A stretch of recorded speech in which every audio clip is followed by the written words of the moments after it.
a primer. So I'm gonna pause anime.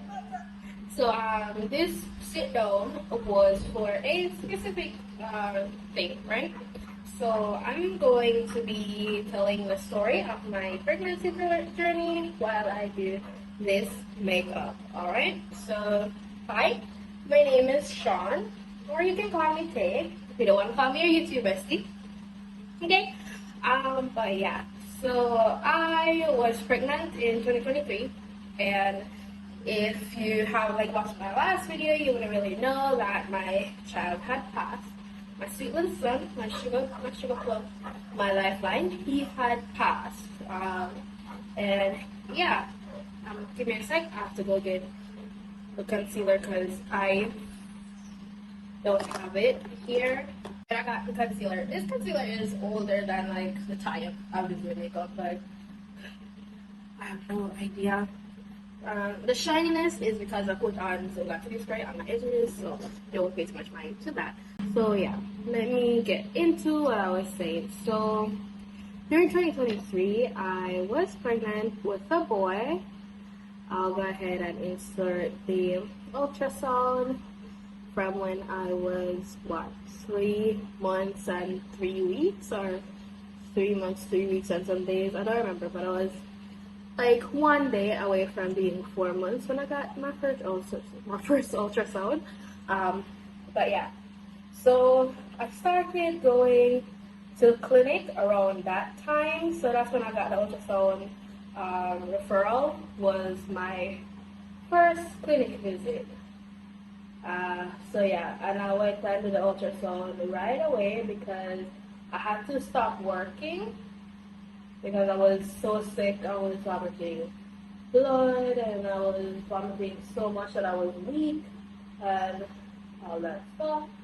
So yeah, so I had to stop working. So I went and got the ultrasound right away. I didn't even wait or anything. So I got ultrasound right away and found out I was having a little boy. That was in, I think, June,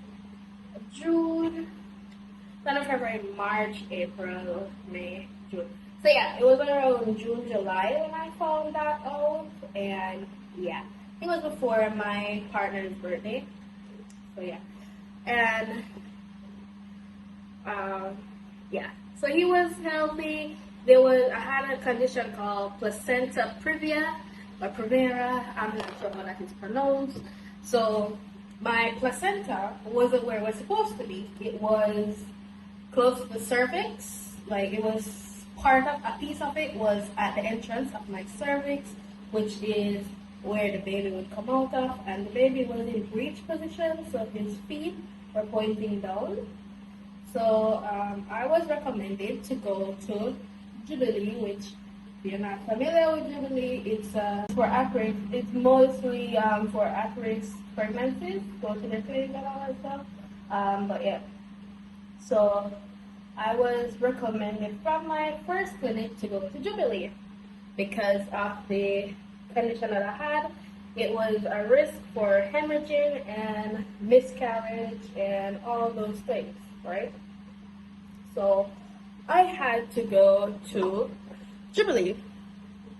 So once I started going to Jubilee, it was one of the worst experiences I've ever had in my life because going to Jubilee felt very pointless because I went to Jubilee for 2 months, once a week for 2 months. So for 2 months straight, I was going to Jubilee. 2 months straight, I would be sitting in their clinic for hours upon hours. Why? Because they weren't registering me. So I would go there, sit for hours, and then they'd be like, doctor isn't taking anybody else. I'll go there, sit for hours, they send me home. I'll go there, sit for hours, and clinic closed. I'll go there, sit for hours, all that stuff. There was one time that I almost got registered, right? And then the nurse realized, like, oh, you're in your second trimester. This is first trimester clinic. So come back the next week. So I came back the next week. trying to get registered. The lady filled out all of the documents already. Now, all of the paperwork was already filled out. So she got my history, she got my medical history, she got my family's medical history, she got my information and all that stuff, right? All she needed to do was to like sign off on it. But because she was a nurse in first trimester clinic, she couldn't do that. So I had to come back the next week to go to the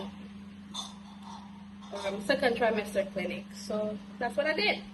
Went back the next week for registration for second trimester clinic, and what they told, so that was one of the cases when they were like, oh, doctor isn't seeing anyone else, right? But mind you, that all I went to clinic to get was my slip, like a registration number. All I went to clinic for was to be registered at that hospital. I didn't go for a doctor visit. I went to be registered because I wasn't registered as yet. So I don't think I'll be able to see a doctor without being registered anyways. And all they needed to do was like stamp it or like sign off on the registration and give me the registration number. But no. They sent me home. And on that day, I had a mental breakdown because, as I said, I was going for 2 months straight, going to Jubilee for 2 months straight. So as I said, I had my first ultrasound when I was going on to 4 months, right? So for me to be going for 2 months straight, I was going on to 6 months of pregnancy. Yeah, actually, I was about 6 months. And I had a breakdown. I was on the street walking home. On the way walking, I had a breakdown on the side of the street, crying, screaming, because like I felt the attitude that was given. It was very unnecessary. It was very aggressive. It was very mean. Like I'm a soft person, right? I'm a real soft person. So it's like I didn't like being treated that way, and it was very hurtful. You know, you're pregnant and like you're in a vulnerable situation, and these people were like so mean. They were terrible. So I was like, called my mom and I'm like, Mom, I can't keep doing this. This isn't good for my mental health. Like, I'm supposed to be on medication and during a pregnancy I couldn't take it. So I was in such a vulnerable, sad place, right? So it felt extra worse. The treatment felt extra worse, you know. You're somebody dealing with mental issues and like you're in a place where you can't take care of your mental health the way that you're used to, and you have to readjust to certain things of life. And if it wasn't hard already, it was made extra hard because of the treatment I faced in the clinic. So called my mom, crying, breaking down, right? So she says to me like, okay, what you can do is see a private clinic, go to like a private doctor, a private OBGYN until you decide which hospital you want to give birth, because you have to be registered at the hospital to give birth, right? So I was like, okay, that's fine, that's a good compromise. So gone from free clinic to having to pay to go to a doctor because these people were unnecessarily aggressive and they weren't doing me any justice. So started seeing a private doctor. Okay, so it was fine and dandy. The private doctor knew what he was doing. He's an experienced OBGYN. He also delivered children back in his time. He also worked at Jubilee. So yeah, he also works at Jubilee, but he is at the clinic twice out of a week. So I went to see him. I was seeing him for a while, and then like I have a relative at UA Hospital, and that relative was like, "Oh, UA has a maternity clinics, so why don't you register UA? UA is good healthcare and that, right?" And I was like, "Yeah, I know you're a great doctor," and I'm like, "Huh, maybe the institution hires other great doctors. Maybe they have other great doctors there." So I was like, okay, I'm gonna give it a swing. I'm gonna give it a try.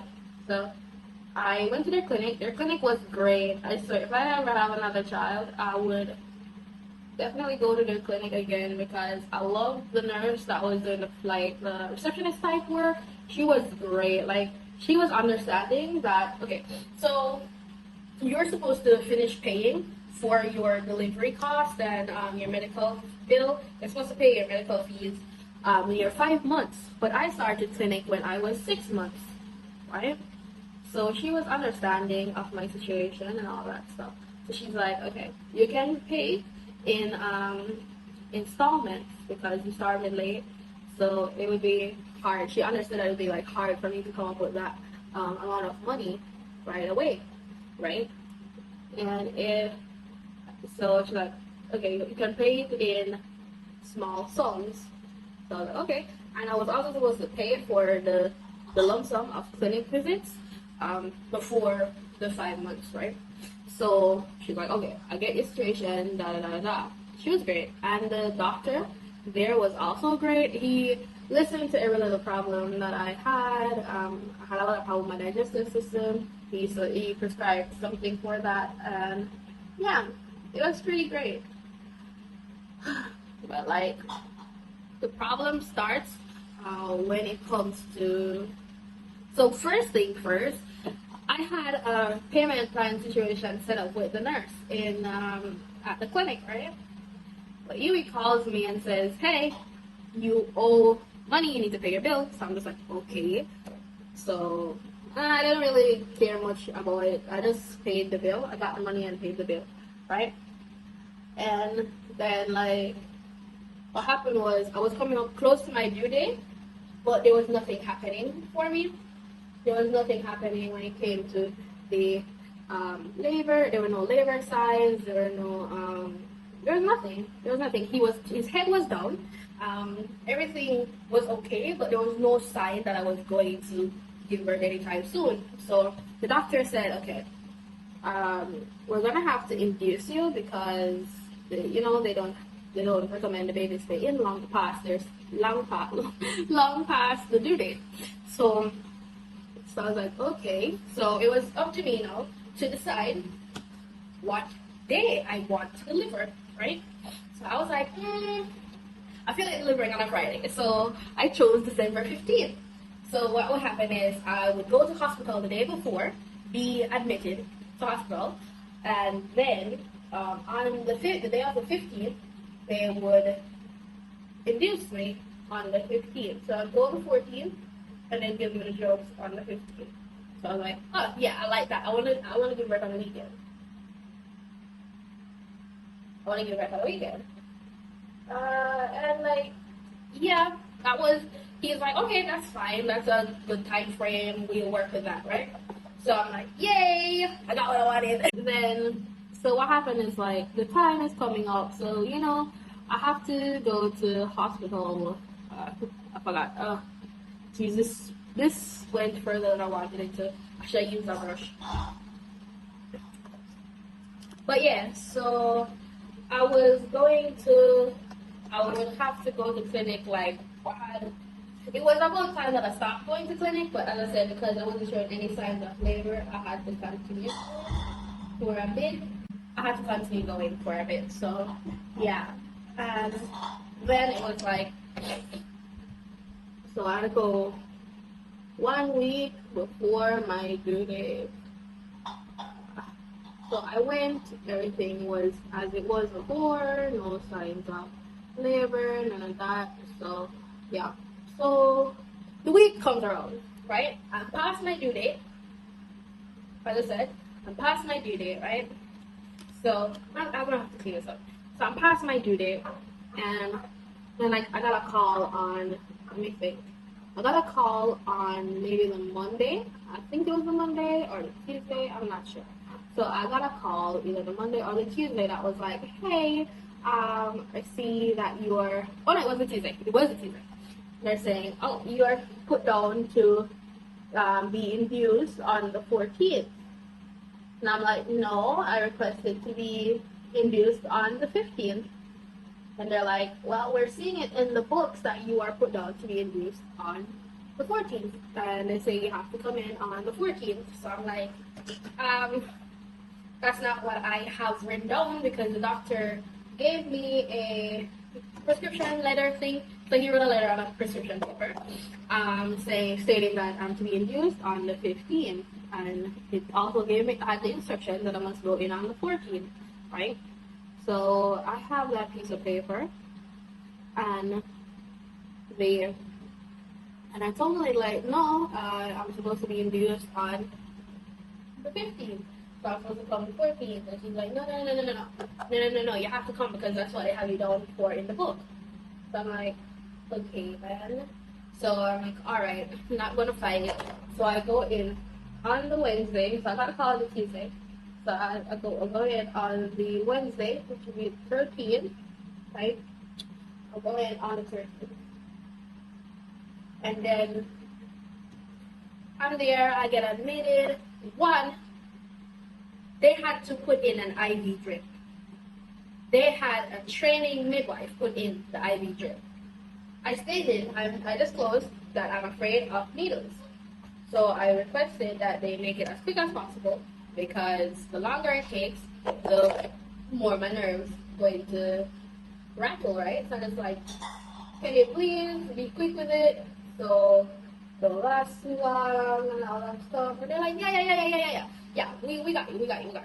So they have.